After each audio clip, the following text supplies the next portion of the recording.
हम्म।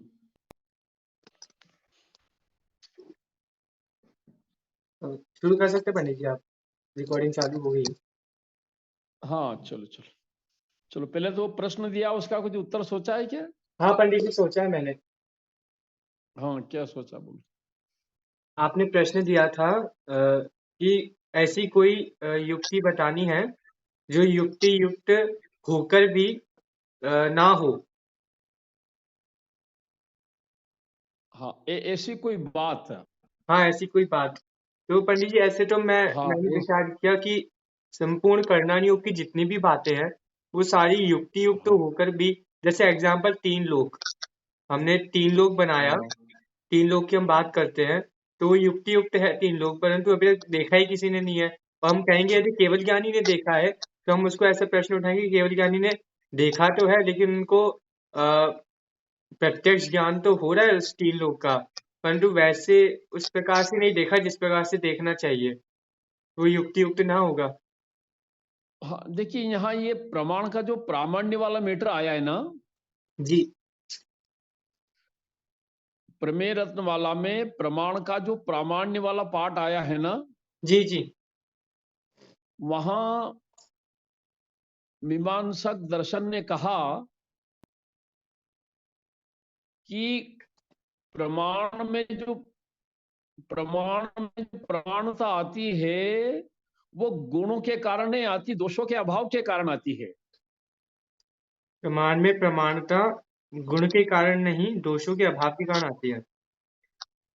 हाँ, माने उसका मूल सिद्धांत क्या है कि प्रमाण की प्रमाण। पंडित जी आपकी आवाज कट रही है। हेलो। हाँ अब ठीक है, अब ठीक है। प्रमाण में जो प्रमाणता आती है ना, प्रमाण में, जी तो उस प्रमाणता का द्वार है दोषों का अभाव। जी। माने वो गुणों को नहीं मानता, गुणों की जगह गुणों को स्वभाव के अर्थ में ग्रहण करता है, और प्रमाण की प्रमाणता को स्वतः मानता है, परता नहीं मानता है। हाँ जी। तो यहां आचार्य ने कहा कि यह बात तुम्हारी सही है। कौन सी वाली बात?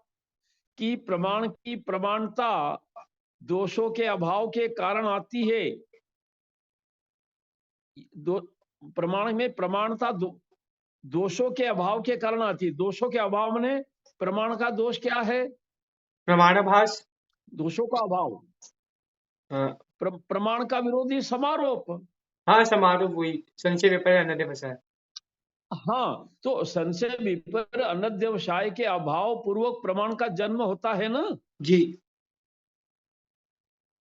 तो ये बात सही है, हम्म ये बात सही है कि दोषों के अभाव से प्रमाणता प्रकट हुई, ये बात सही है। हम्म। किंतु सही होते हुए भी ये बात युक्ति युक्त नहीं है। कैसे पंडित जी? हाँ, देखिए, युक्ति युक्त ऐसे नहीं है कि वो सिद्ध क्या करना चाहता है, प्रमाण की प्रमाणता को स्वतः सिद्ध करना चाहता है ना वो। हाँ जी। तो ये बात तो सही है कि प्रमाण की प्रमाणता दोषों के अभाव पूर्वक आती है, ये बात तो सही है। किंतु सही होते हुए भी इससे स्वतः पने की सिद्धि नहीं होती है।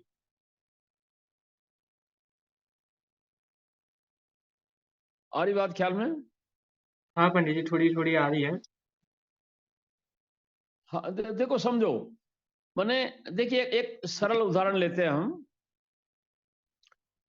एक छात्र कक्षा में नहीं आया। जी अध्यापक ने पूछा कि भैया क्यों नहीं आए थे कक्षा में आज? तो उसने कहा कि मेरा हाथ दर्द कर रहा था। हम्म। तो दर्द कर रहा था, तो वो तो तुम अपने कमरे में कुर्सी पे बैठे थे, वहां भी दर्द कर रहा होगा, और क्लास में आ जाके बैठ जाते तो वहां भी वही बात रहती, अलग क्या हो जाता? नहीं, अलग कुछ नहीं होता। तो उसने जो ये वाली बात कही कि हाथ दर्द कर रहा था, ये वाली बात तो सही थी। हम्म। किंतु सही होते हुए भी वो नहीं आने का कारण तो योग्य नहीं हुआ ना। जी पंडित जी। आ रही बात, ख्याल में आ रही है? हाँ, लेकिन पंडित जी अगर इसी बात को करना योग पर लगाएंगे तो? नहीं नहीं, वो देखिए, वो करणानि योग वाला मैटर अलग है। वहां तो यह है कि कुछ बातें ऐसी होती है जो आगम प्रमाण से सिद्ध है, युक्ति नहीं दी जा सकती। Okay okay. तो हाँ, युक्ति नहीं दी जा सकती, वो वाली बात है। और यहाँ तो ये कह रहे हैं कि युक्ति युक्त नहीं है, युक्ति युक्त नहीं है। तो युक्ति युक्त नहीं है तो उसको कहेंगे ना, जिसके बारे में युक्ति दी जा सके और नहीं दी जा रही है। जी पंडित जी। तो हाँ, तो यहां उसने जो ये वाली बात कही ना कि प्रमाण में प्रमाणता दोषों के अभाव पूर्वक आती है, ये वाली बात सही है। हम्म। किंतु किंतु सही होते हुए भी प्रमाण में प्रमाण की प्रमाणता स्वतः होती है, इस बात की सिद्धि नहीं होती ना इस बात से। हाँ पंडित जी, ये तो सिद्ध नहीं होता, स्वतः होती है। हाँ, तो इसलिए वो सही होते हुए भी युक्ति युक्त नहीं है।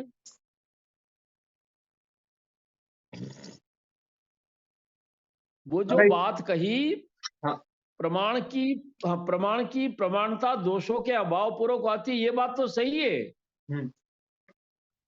किंतु सही होते हुए भी माने इस बात से इस बात की सिद्धि नहीं होती कि प्रमाण की प्रमाणता स्वतः होती है, इस बात की सिद्धि नहीं होती। पंडित जी इसके अलावा कोई और भी उदाहरण बन सकता है इसी युक्ति वाली? हाँ हाँ। हाँ हाँ, बन सकता, हाँ बन सकता। देखिए, जैसे असत प्रतिपक्ष, नहीं, यहाँ तो उदाहरण तो अपन ने क्लास वाला लिया। देखिए, पंडित। दूसरा दार्शनिक उदाहरण लेते हैं। Okay okay. हाँ, ये तो लौकिक उदाहरण था ना, दार्शनिक लेते हैं। देखिए,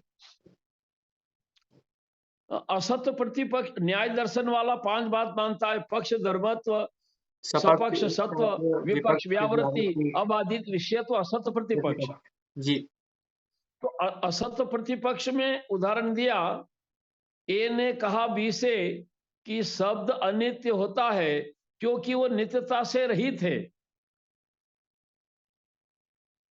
शब्द अनित्य होता है क्यों? क्योंकि वो नित्यता से रहित है।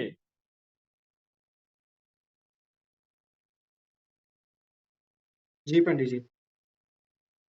आगे बढ़े। जी। अब देखिए, अब ये बात किसको सुना रहा है वो? ये साम हमको सुना रहा है मतलब? अरे, वो जो जिसको सुना रहा है वो नित्यवादी है ना। हाँ वो तो नित्यवादी, हाँ। जिसको सुना रहा है वो नित्यवादी है। हाँ, और खुद अनित्यवादी है, और जिसको सुना रहा है वो नित्यवादी है। हाँ, वो नित्यवादी है।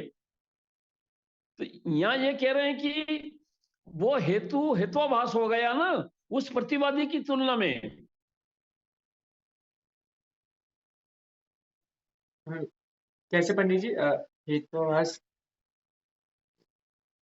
देखिए, वो प्रतिज्ञा भी सही है कि शब्द अनित्य है, ये प्रतिज्ञा बराबर है ना। हाँ ठीक है पंडित जी। और जो हेतु दिया कि वो नित्यता से रहित है, ये वाली बात भी सही है। हाँ, एकदम सही है। किंतु फिर भी जिसको सुना रहा है वो सर्वथा नित्यवादी है ना, तो इसलिए उसके लिए अज्ञाता सिद्ध नाम का हेतुआभास हुआ। ओके, उसके लिए आज्ञा, उसके लिए हुआ है। हाँ, उसके प्रकाश में जिसको समझा रहा है ना वो।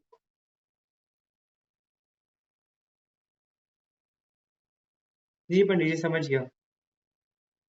हाँ, जिसको समझा रहा है, चूंकि वो सर्वथा नित्यवादी है, ऐसी स्थिति में वो किसी वस्तु को नित्यता से रहित जब मानता ही नहीं है, तो ये वाली बात उसके लिए हेतु कैसे बनेगी? नहीं बन पाएगी, बिल्कुल नहीं बन पाएगी। हाँ, तो अज्ञाता सिद्ध नाम का हेतुआभास हो गया ना। हम्म। पंडित जी एक तो मैंने हाँ एक हाँ उदाहरण मैंने सोचा है कि जैसे अभी जैसे अपन अपना समय सार में जो आत्मा का वर्णन पढ़ते हैं, स्वरूप पढ़ते हैं कि आत्मा गुण भेद से रहित है, शस्त्र से कटता नहीं है, ये सारी बात जैन दर्शन में कही है, ये सारी बात वेदांत दर्शन में भी कही है। तो तो जो वैदिक दर्शन में भी ऐसा कहा गया है कि आत्मा शस्त्र से कटता नहीं है, अग्नि से जलता नहीं है, पानी से गलता नहीं है, ध्रुव है, अजर है, अमर है, ये सारी हाँ बातें सही हैं, फिर भी वो युक्ति युक्त हाँ नहीं है।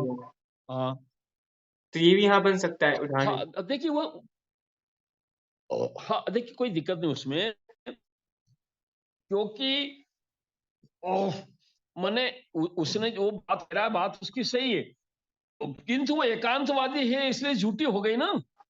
हाँ, वो तो झूठी है ही। हाँ, कुल मिला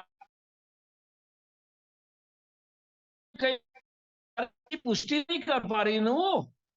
हम्म। मैंने उसने जो बात कही वो बात तो सही है, किंतु जिस जिस बात को सिद्ध करने के लिए कही उसकी सिद्धि नहीं कर पा रही ना वो। हाँ पंडित जी।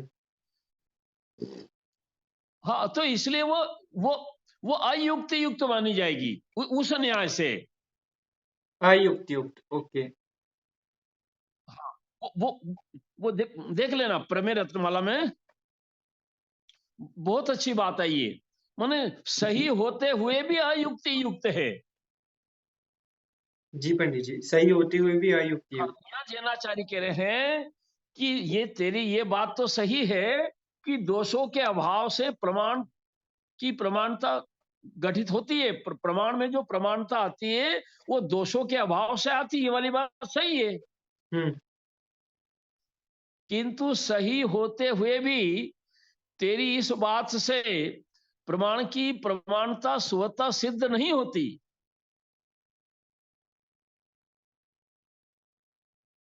जी पंडित जी, यहाँ पे मैंने आ प्रमिला गया, तुम्हारा, ख्याल में आ गया भाई। मैंने पंडित जी प्रमिला तुम्हारा खोली है, इसकी टीका मैंने देखी जो अपना है ना, इसमें एक बार मैं पढ़ दूंगी इसको एक बार यहाँ से। अ, आप हाँ हाँ हाँ, पढ़ो। यहाँ लिखा है कि यहाँ कोई शंकाकार कहता है कि प्रमाण का जो लक्षण पहले कहे आए हैं वही रहा आवे, तथापि प्रमाण की प्रमाणता स्वतः कहिए अपने आप ही होती है अथवा परता अर्थात अन्य से होती है। स्वतः तो मानी जा सकती है क्योंकि यदि प्रमाण की प्रमाणता स्वतः हो तो फिर उसके विषय में किसी को विवाद नहीं होना चाहिए।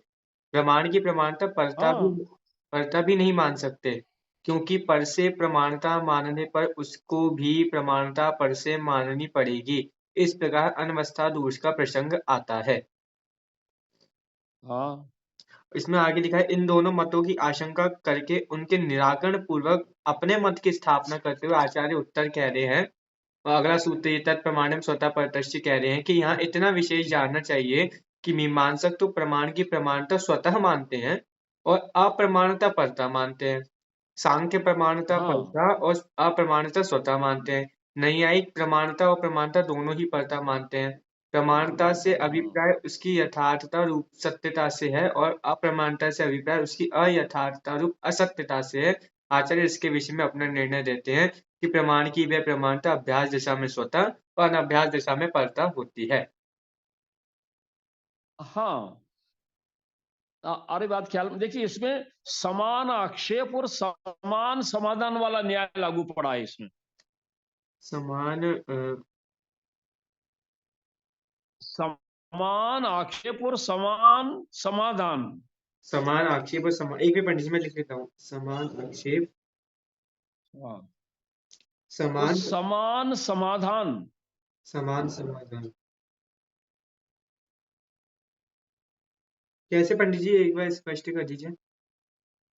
हाँ देखिए, ऐसा कह रहे हैं यहाँ पर कि भाई तुमने प्रमाण की प्रमाणता को तो स्वतः माना और अप्रमाणता को परता माना। हम्म।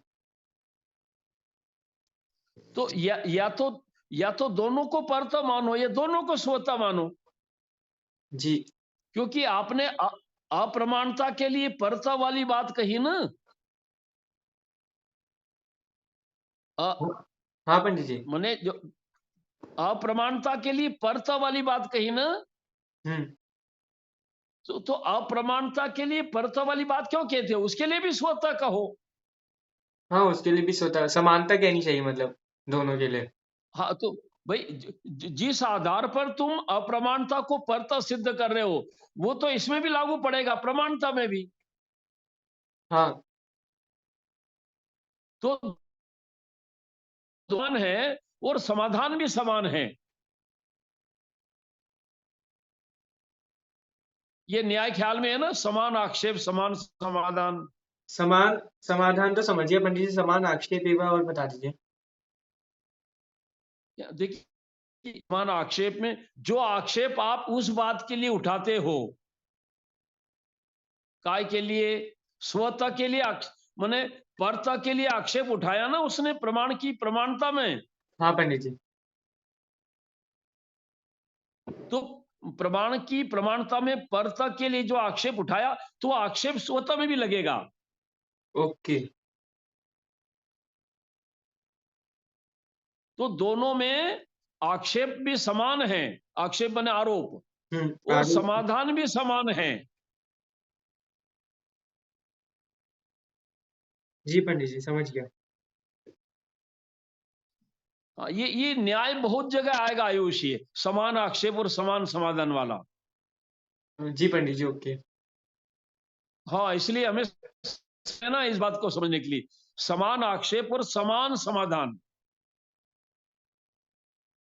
तो यहां आचार्य ने ये बात उठाई है कि इसमें समान आक्षेप और समान समाधान है, या तो दोनों को परता मानो या दोनों को स्वतः मानो। जी पंडित जी, एकदम सही बात है।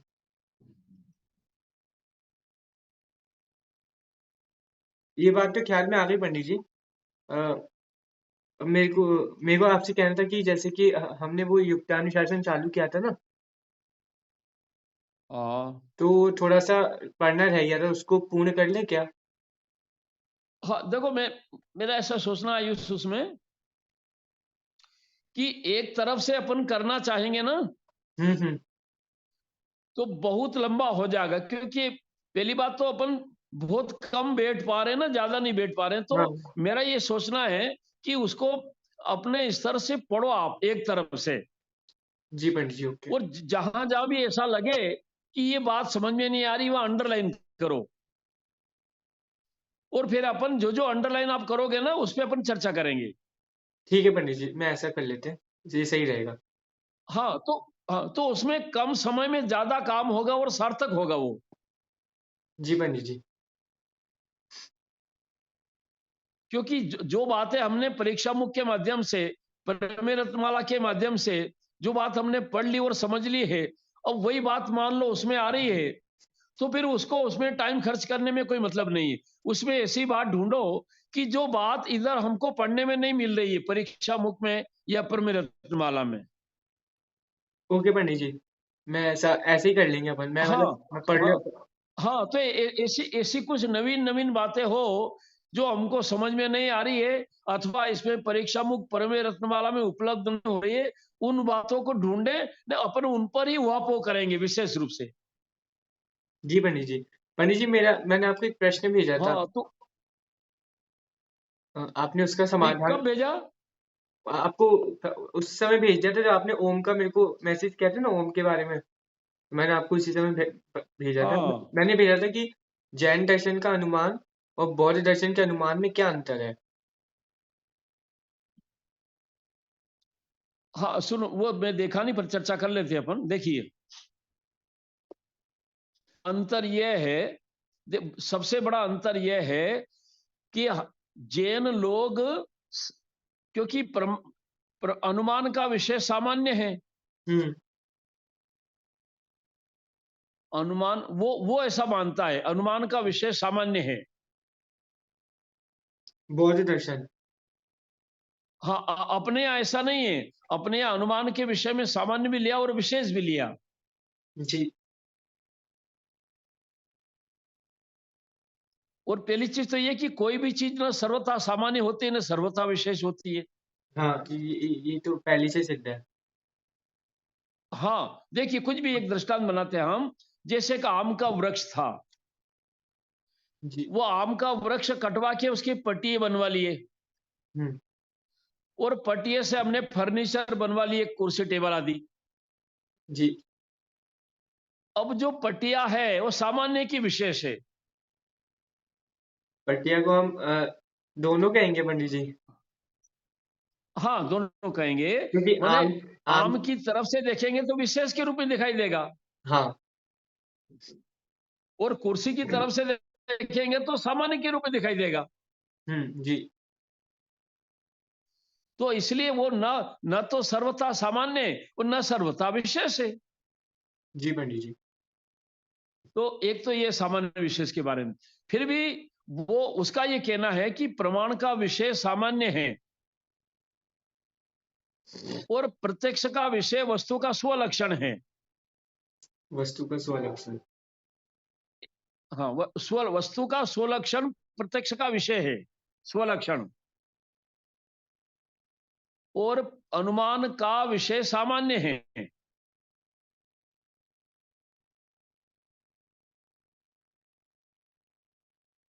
जी पंडित जी। आगे बढ़े।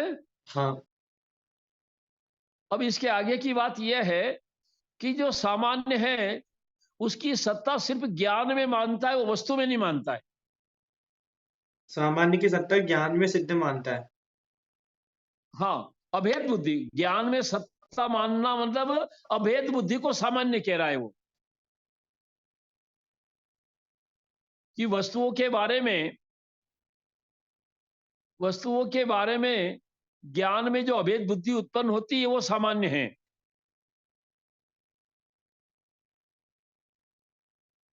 जी जी पंडित जी। हाँ, माने इसके अलावा वस्तु में कोई सामान्य नाम का कोई धर्म नहीं होता वस्तु में। ओके। माने जैन दर्शन के प्रकाश में सामान्य एक धर्म है वस्तु का। बौद्ध मत के प्रकाश में सिर्फ अभेद बुद्धि का नाम सामान्य है। मतलब वो सामान्य को धर्म नहीं मानता, सिंपल सी बात यही है। हाँ, वस्तु का धर्म नहीं मान, खाली ज्ञान में मानता है, वस्तु में नहीं मानता है। जी हाँ, देखिए दृष्टांत है उसके लिए, कि जैसे कोई व्यक्ति प्रातः काल निकला, थोड़ा थोड़ा थोड़ा उजेला हुआ था और निकला एक व्यक्ति गांव से बाहर जंगल में, तो उसको अनेक वृक्ष दिखाई दिए। जी अब ये आम का वृक्ष है, नीम का है, पीपल का है, ऐसा ज्ञान नहीं हो रहा है। ऐसा ज्ञान हो रहा है कि ये वृक्ष है, ये वृक्ष है, वृक्ष है, वृक्ष है। जब वो निकट गया और थोड़ा प्रकाश भी बढ़ा तो उसको स्पष्ट ज्ञान हुआ कि यह आम है, यह नीम है, यह पीपल है, यह जामुन है, यह जामफल है, ऐसा ज्ञान हुआ पास में जाकर। तो उसका ये कहना है कि वो जो ऐसा ज्ञान था, वृक्ष वृक्ष वृक्ष, तो वृक्ष नाम की कोई चीज नहीं, वृक्ष नाम की कोई चीज नहीं है। वो कोई जामुन है, कोई नीम है, कोई पीपल है, कोई बरगद है, बोले वृक्ष कुछ है ही नहीं उसमें। जी वो तो एक अभेद बुद्धि उत्पन्न हुई थी कुछ समय के लिए, कुछ समय के लिए अभेद बुद्धि उत्पन्न हुई थी जो खत्म हो गई। वो कोई धर्म नहीं है। आगे बढ़े। जी पंडित जी। आगे बढ़े। हम्म, देखिए, तो यहां जैन दर्शन ने ऑब्जेक्शन लिया कि भाई इस न्याय से आपका जो अनुमान का विषय झूठा है, तो फिर बने विषय के अभाव में विषय का भी अभाव ठहरे। विषय के अभाव में विषयी का भी अभाव। हाँ, विषय का अभाव हो गया ना, सामान्य नाम का धर्म वस्तु में नहीं है। हाँ हाँ हाँ। और नहीं है ना, फिर भी ऐसा ज्ञान उत्पन्न हुआ तो ज्ञान झूठा माना जाएगा ना, हाँ जी पंडित जी। वो अप्रमाण हो जाएगा। जी जी। तो उसका ये कहना है कि वह प्रमाण का परंपरा कारण है ना, इसलिए वो प्रमाण है। ओके। क्योंकि धुआं के दृष्टांत में तो उसका ये कहना है कि पहले धुएं धुएं सामान्य का ग्रहण हुआ, धुएं सामान्य के ग्रहण पूर्वक अग्नि सामान्य ग्रहण हुआ, और अग्नि सामान्य के ग्रहण पूर्वक धुआं विशेष का ग्रहण हुआ, और धुआं विशेष के ग्रहण पूर्वक अग्नि विशेष का ग्रहण हुआ। तो जो प्रत्यक्ष प्रमाण प्रकट हुआ, तो उस प्रत्यक्ष प्रमाण जो है उसका विषय तो होता है स्वलक्षण। जी तो चूंकि अनुमान पूर्वक प्रत्यक्ष ज्ञान प्रकट हुआ, तो इस न्याय से वो प्रत्यक्ष ज्ञान का परंपरा कारण है, इसलिए वो भी प्रमाण है, इस न्याय से प्रमाण है। जी पंडित जी, समझ गया। और ये बात ख्याल में आ रही, क्या कहना चाह रहा हूं? हम्म। तो ये हमारा प्रश्न था कि जैनियों के अनुमान में और बौद्ध मत के अनुमान में क्या अंतर है। तो ये एक बड़ा अंतर है। जी दूसरा हमारा ये कहना है कि यदि वस्तु के पूर्व और उत्तर क्षणों को यदि सर्वथा स्वतंत्र मानोगे, क्योंकि बौद्ध मत की मान्यता के प्रकाश में तो पूर्व और उत्तर क्षण सर्वथा स्वतंत्र माने जाएंगे ना, हाँ, क्योंकि वो क्योंकि बिना अन्वय के व्यतिरेक है ना उसके।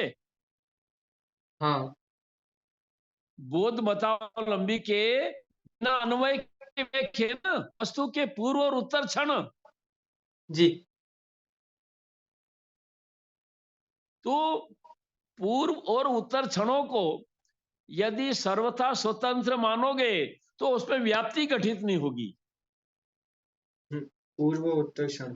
क्योंकि व्याप्ति है, व्यतिरेक के साथ अन्वय भी चाहिए।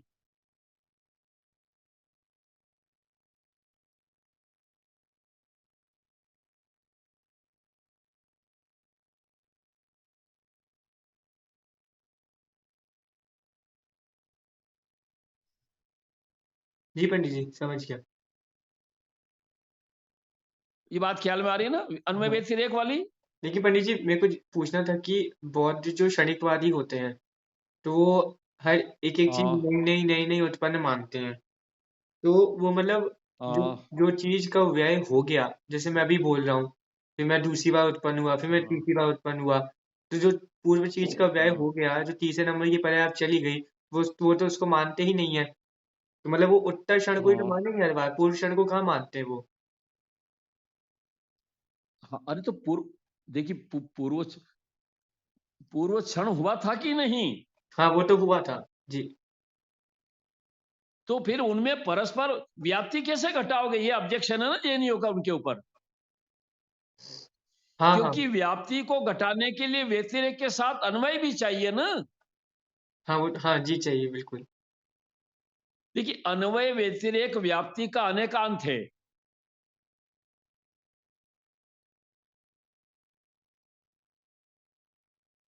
जी अन्वय व्यतिरेक व्याप्ति का अनेकांत है ये। हम्म। तो अन्वय व्यतिरेक व्याप्ति का अनेकांत है। तो यदि मान लो तुम सिर्फ पर्याय को मानते हो, द्रव्य को नहीं मानते हो, तो द्रव्य के अभाव में अन्वय को कैसे सिद्ध करोगे? नहीं हो पाएगा, बिल्कुल नहीं हो पाएगा सिद्ध। हाँ, तो अन्वय सिद्ध नहीं होगा। तो अन्वय सिद्ध नहीं होगा तो खाली आपकी व्याप्ति खाली व्यतिरेक के दम पे रही, हम्म। तो एकांत हो गया ना वो। हाँ पंडित जी, एक बिल्कुल ठीक। हाँ, अकेला व्यतिरेक को माना, अन्वय को नहीं माना उसने। तो अन्वय को नहीं मानने के कारण आपका व्यतिरेक भी सिद्ध नहीं होगा। हम्म।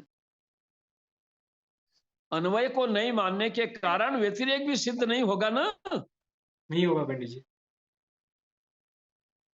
तो अन्वय को नहीं माना तो व्यतिरेक भी सिद्ध नहीं हुआ, और व्यतिरेक भी सिद्ध नहीं होगा तो अन्वय व्यतिरेक के अभाव में व्याप्ति आपकी सिद्ध नहीं होगी। तो व्याप्ति के अभाव में आपका अविनाभाव भी सिद्ध नहीं होगा, अभिनव और भाव। अविनाभाव के अभाव में हेतु सिद्ध नहीं होगा, और हेतु के अभाव में अनुमान सिद्ध नहीं होगा। जी पंडित जी, एकदम ठीक। आ रहा, ख्याल में आ रहा ना? हाँ पंडित जी, बिल्कुल। तो वो तो देखिए वो तो खाली अनुमान की बात करता है, वो उसका अनुमान सिद्ध थोड़ी होता कोई। हम्म।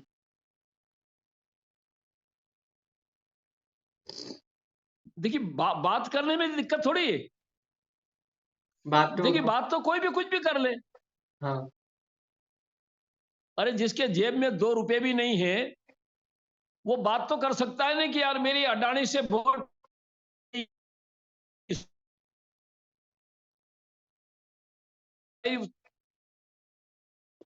मेरी मेरी आज बट रही है, जब तैयार नहीं है।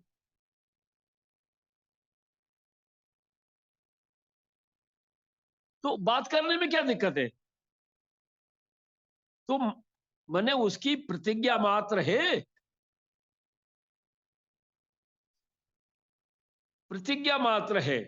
देखिए अभी तो है ना, ये पक्ष बनाते हैं ना, पक्ष, पक्ष का लक्षण पता, पक्ष किसे कहते हैं? पक्ष, हाँ वो पक्ष का लक्षण ये है। जहाँ पर मेरे को पता है पंडित जी, एक मिनट, न्याय हाँ बोलो। दीपिका में दे रखा है पक्ष की एक परिभाषा, एक मिनट पंडित जी मैं बता रहा हूँ आपको।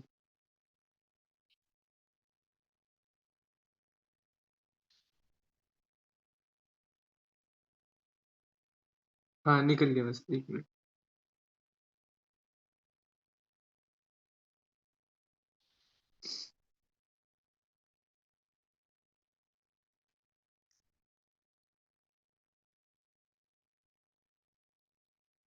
हाँ पक्ष की ना,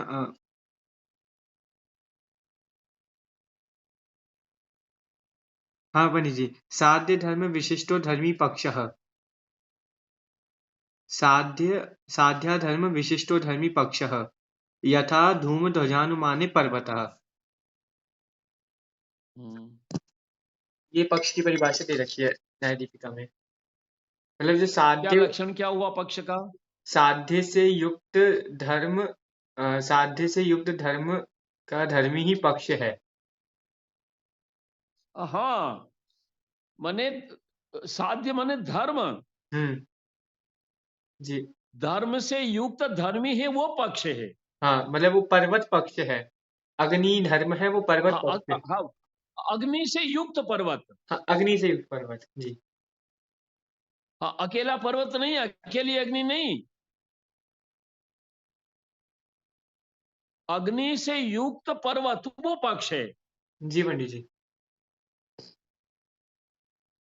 हाँ देखिए, एक दूसरा लक्षण आया उसका, विवादापन्न। विवादापन्न। विवादापन्न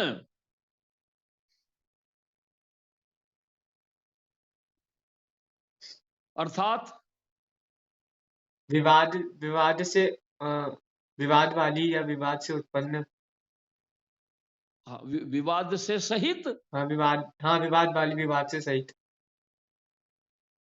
तो अब देखिए, अब इसके गर्भ में क्या क्या छुपा हुआ है, जैसे ये कहा ना विवादापन्न होना चाहिए, जी, माने उसके बारे में संशय होना चाहिए। संशय होना चाहिए। हाँ तभी तो विवाद बनेगा ना। तो मतलब हम पर्वत पर, अग्नि से युक्त पर्वत पर हमको संशय होना चाहिए, साध्य से हाँ युक्त। कि है कि नहीं,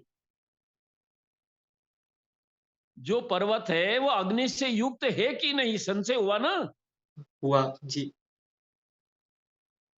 तभी तो पक्ष बनाना वो। मतलब संशय पूर्वक ही पक्ष होगा। हाँ बराबर है। अरे ये बहुत बड़ी संपदा है, संशय बहुत बड़ी संपदा है। संशय एक संपदा है। हाँ और बहुत बड़ी संपदा है, लोग संशय को नहीं समझते हैं, क्योंकि संशय के बिना अवाय ज्ञान में कैसे जाओगे?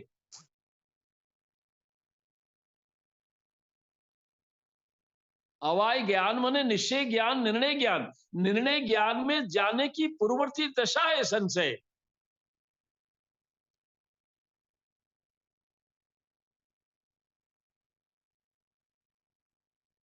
ये गजब की बात है पंडित जी, संशय संपदा है, मतलब पहली बार सुना मैंने। अरे अरे अरे बहुत चिंतन है इसके ऊपर, संशय के ऊपर, क्योंकि हम समझते हैं नहीं कि संशय किसको कहते हैं। जिनवाणी में संशय पद का प्रयोग 4 जगह किया गया है। हाँ पंडित जी, आपने बताया था वहां पर मेरे को। हाँ, एक तो समारोह का भेद सो संशय, हम्म। दूसरा संकर आदि 9 प्रकार के दोषों में संशय दोष सो संशय, हम्म। तीसरा 5 प्रकार के ग्रहित मिथ्या दर्शन में संशय नाम का मिथ्या दर्शन सो संशय, जी पंडित जी। चौथा यह ज्ञान सो संशय। हम्म। अब देखिए क्या कह रहे हैं यहां पर, माने पक्ष कैसा होना चाहिए, विवादापन्न, माने संशय ग्रस्त होना चाहिए। अब ये संशय ग्रस्त जो कहा ना, इसके गर्भ में क्या क्या छुपा हुआ है?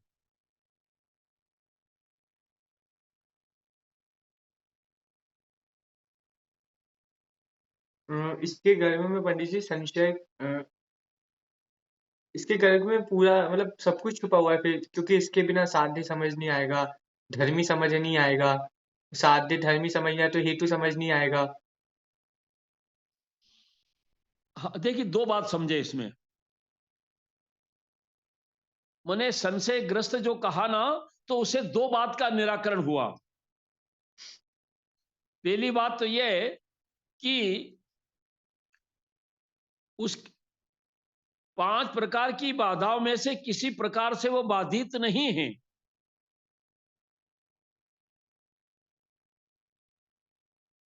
5 प्रकार की बाधाएं होती है ना, कौन सी पंडित जी 5? आपका नाम बता दीजिए। अब प्रत्यक्ष बाधा, अनुमान बाधा, आगम बाधा, हाँ स्ववचन बाधा, लोक बाधा, 5 हाँ प्रकार की हाँ हाँ बाधाएं होती है ना। हाँ हाँ जी, याद तो आ गया। 5 प्रकार की बाधाओं में से किसी बाधा से वो बाधित नहीं है, वो पक्ष जिसको हमने पक्ष बनाया।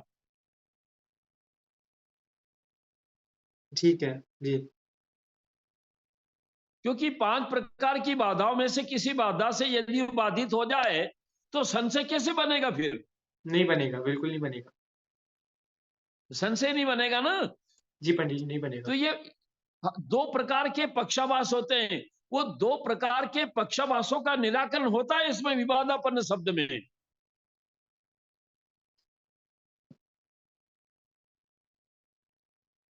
जी पंडित जी। 2 प्रकार के पक्षाभास कौन से? अ, 2 प्रकार के, ये पंडित जी शायद से 6वें अध्याय में है ना, ये अपना। देखिए 5 प्रकार की बाधाओं में से किसी बाधा का नहीं होना एक, और दूसरा वो सिद्ध नहीं होना चाहिए। स्वयं सिद्ध नहीं होना चाहिए मतलब। हाँ, और सिद्ध पक्षाभास होता है ना। हाँ हाँ, वो तो होता ही है। एक बात, एक बाधित पक्षाभास, दूसरा सिद्ध पक्षाभास। हम्म।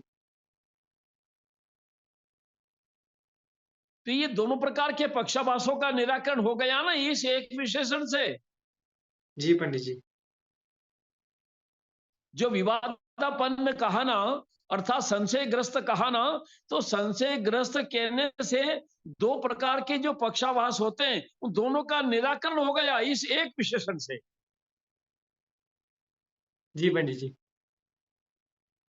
ये बात ख्याल में आ रही ना, 2 प्रकार हम्म के पक्षाभास हम्म। अगर बाधित है तो संशय नहीं बनेगा, और असिद्ध है तो भी संशय नहीं संशय नहीं बनेगा। बनेगा। हाँ, बाधित होने और सिद्ध होने पर भी संशय नहीं बनेगा जी। हाँ, तो फिर संपदा हुई ना संशय। हाँ बिल्कुल।